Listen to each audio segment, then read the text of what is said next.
So I'm not too disappointed by today's result. Manchester City 2, Burnley 0, obviously. At Turf Moor.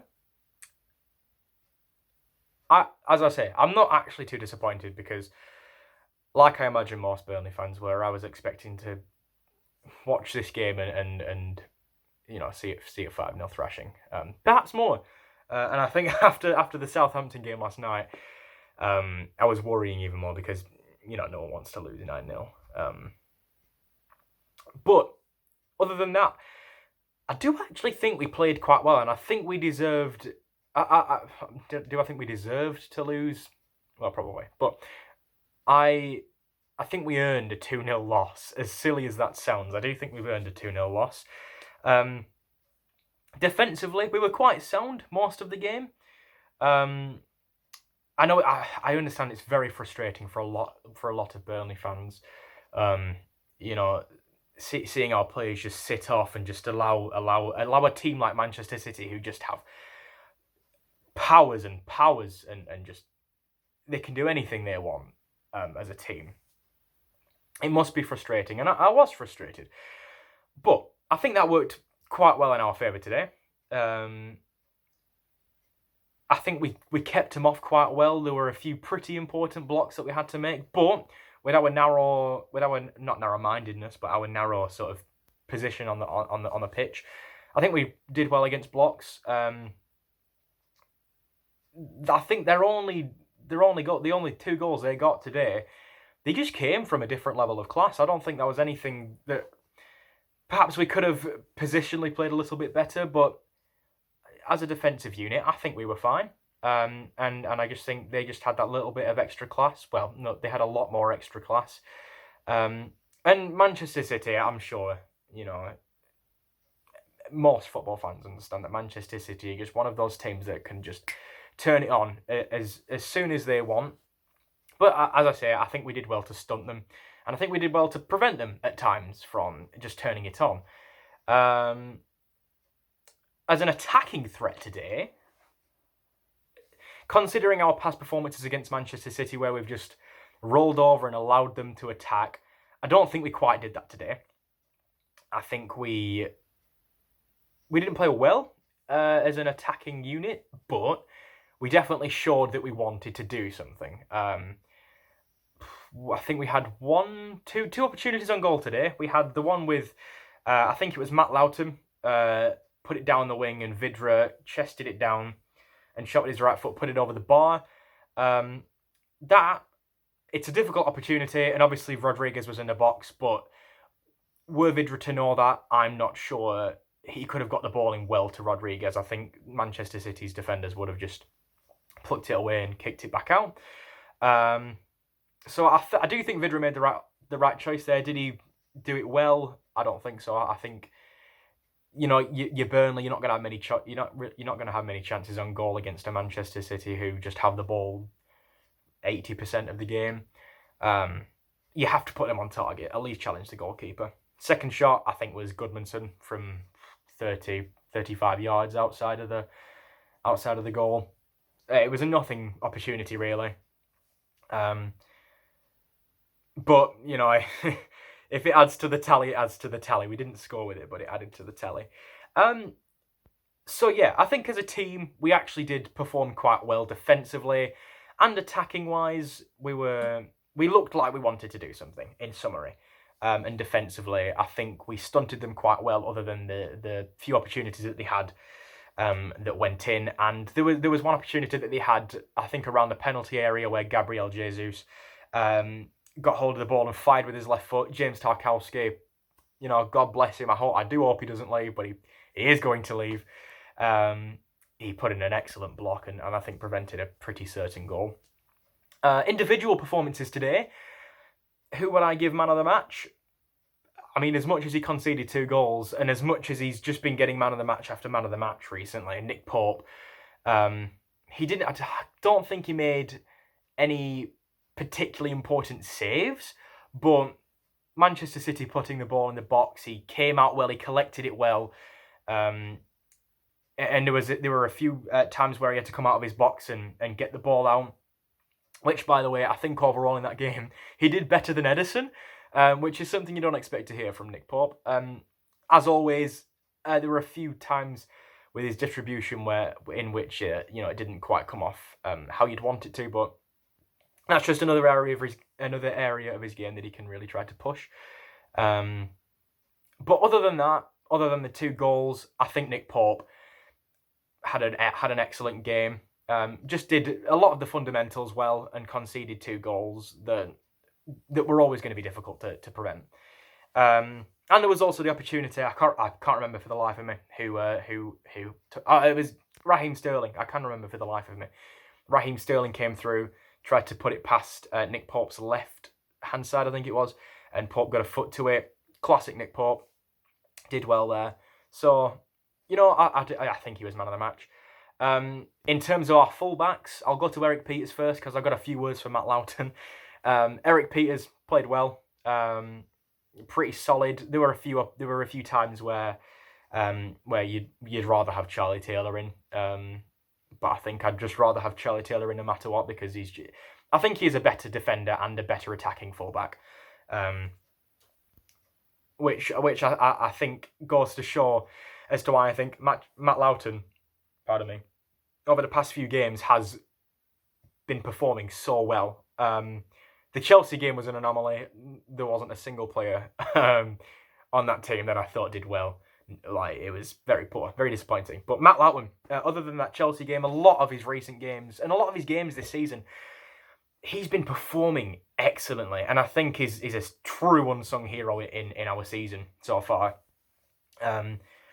He's kept in position well. He's defended well. And when he doesn't have to defend, he's got up quick. He's made some impressive passes, very impressive passes, which two and a half seasons ago he was doing. And then Phil Bardsley came in, had a really good run. Matt Loughton came back.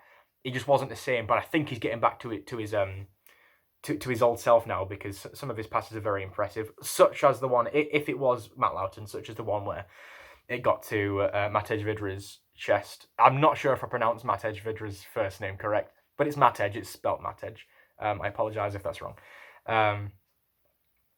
Centre-backs, Ben Mee, James Tarkowski. I've already mentioned Tarks. Ben Mee, again, like, you'll struggle to find a crack in their game, but when you do, you've done well, I think. So yeah, they were solid as always. Can't really say much else. Our wingers, Johan Berg Gudmundsson and Dwight McNeil. I think Dwight had an excellent game. Considering the circumstances he was in. He's playing for a team that were defending for the majority of the game. Let's just be honest with ourselves.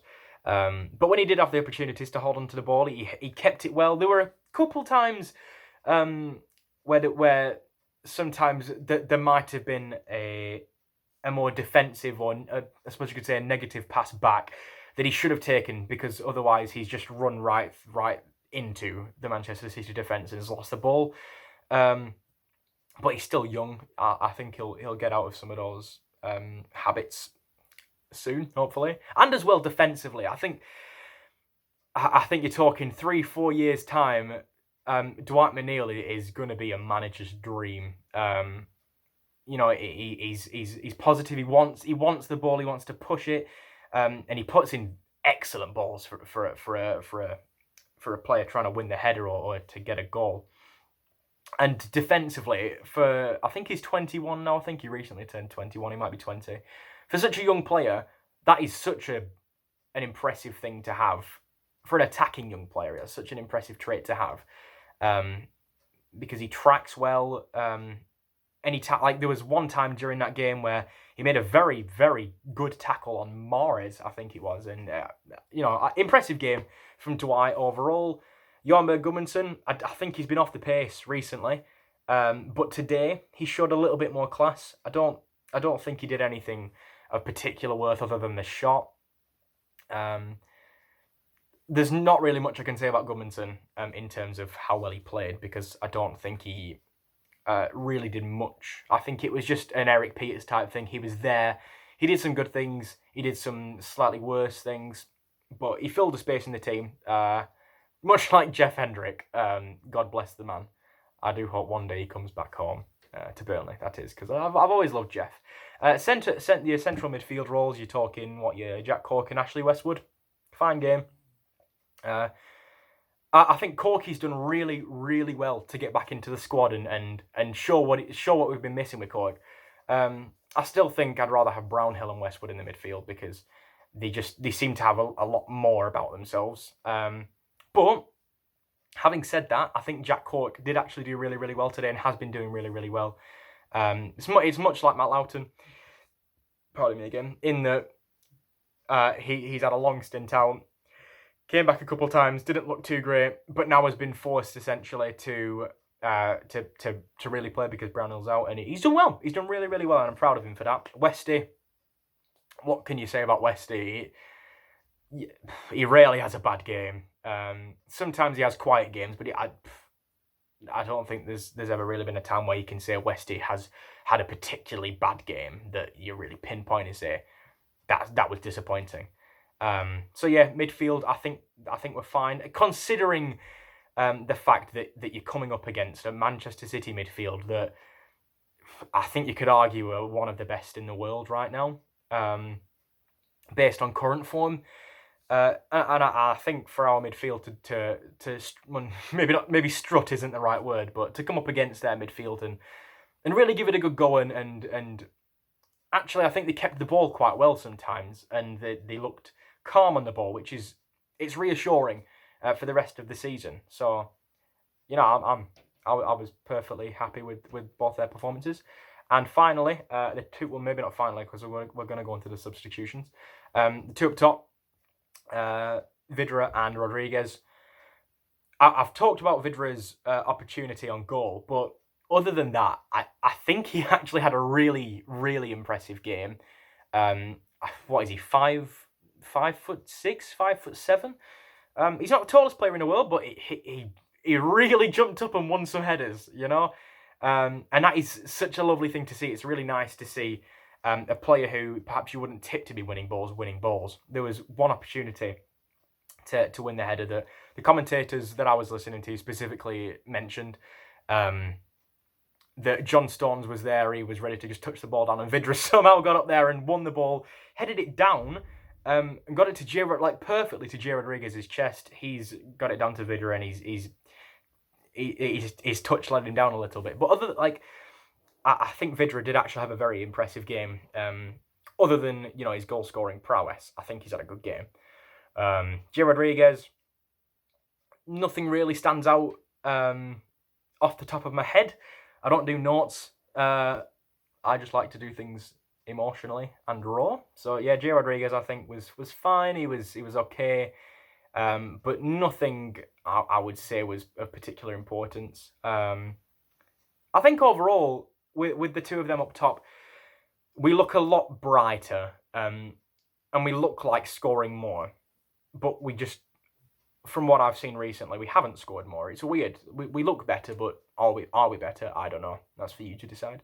I think we made 2 substitutions throughout the game. We had Joel Mumbongo. I mean, I am very, very pleasantly surprised by Joel Mumbongo. I forgot who his first game was against, but when he first came on in the Premier League, all he kept doing was just knocking people over and using his weight too much, which it's good. It's good we have a good, strong fella. A good, strong young fella as well. Let's not get it mixed up. The fella's 23. He's got a lot of room to grow. I think he used his weight wrong too many times. When he came on, he drew two or three free kicks, I think. And he only had about 15, 20 minutes to do that. He did well. I think he actually did perform quite well. Still waiting on seeing what else he can do in front of goal, for example, or perhaps he can make an incisive pass. I don't know. We're yet to see that. And Josh Benson, when he came on, I think he's a fine player. Is he of a level to play in the Premier League regularly yet? I don't think so. Dale Stephens as well. I need to mention Dale Stephens.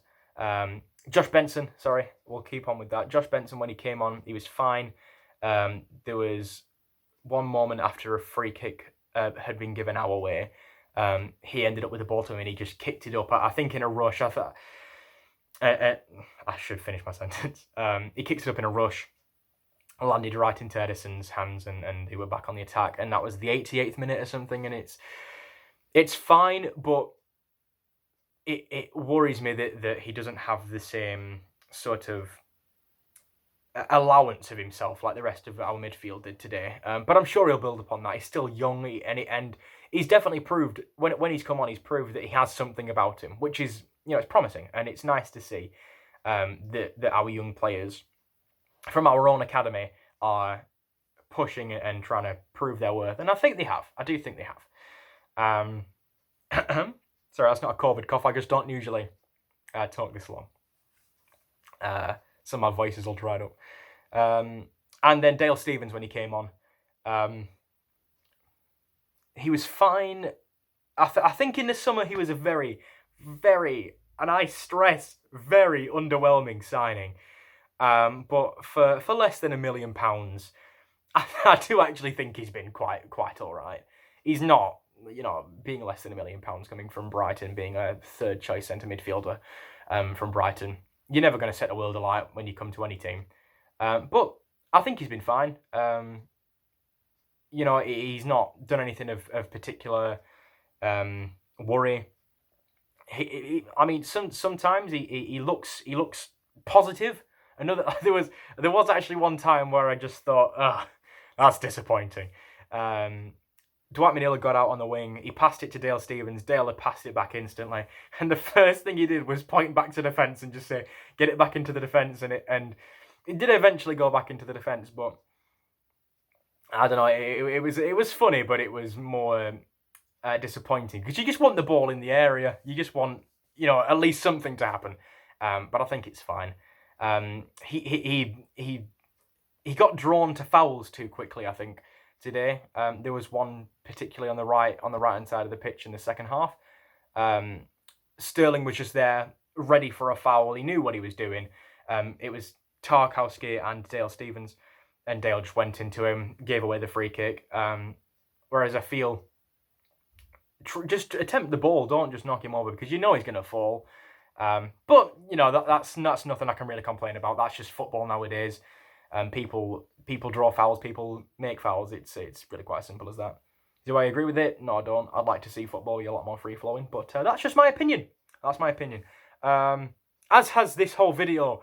So yeah, that's just a Burnley fan's point of view on the Manchester City game today. I was happy, all in all. I was happy with a 2-0 loss. Maybe next time we played them, if it was 5-0 first time, 2-0 this time, next time we played them, 1-0 to the Clarets. Remember that one. But yeah, thank you very much for listening to me talk about Burnley for 18 minutes. I don't know where the hell that time's gone. But yeah, if there's probably no one's going to watch this. But if anyone does watch this, I appreciate a bit of a discussion in the comments, because it's interesting seeing what other people think, because obviously I've just watched the game in my own personal point of view. I have my favourites. I have players that that I want to do better than I see that they aren't doing, if that makes any sense at all. Anyway, I'm blabbing on now. So yeah, thank you very much for watching, and up the Clarets.